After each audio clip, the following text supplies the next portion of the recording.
সমুদ্র সৈকত পরিচালিত অভিযান অনুষ্ঠিত হয়েছে। মঙ্গলবার বিকেলে শহরের হোটেল সি প্যালেস স্থাপন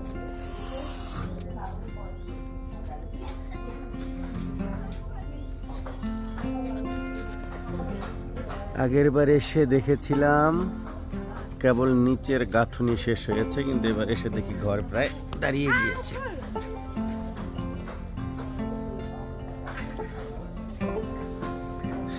ঘরটা অনেক সুন্দর, অনেক সুন্দর। কমপ্লিট হলে আপনারা বুঝতে পারবেন যে আসলে কতটা সুন্দর হয়েছে।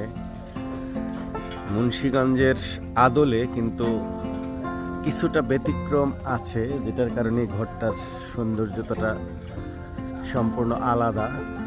এবং এটা কমপ্লিট হলেই বিষয়টা বোঝা যাবে যে আসলে এত অল্প খরচের মধ্যেও এত সুন্দর ঘর নির্মাণ করা সম্ভব। এবং এটার মধ্যে পর্যাপ্ত পরিমাণ জায়গা, অ্যাটলিস্ট একটা, দুইটা, তিনটা, চারটা, উপরে দুইটা, 5টা রুম হবে অনায়াসে, এতটা স্পেস।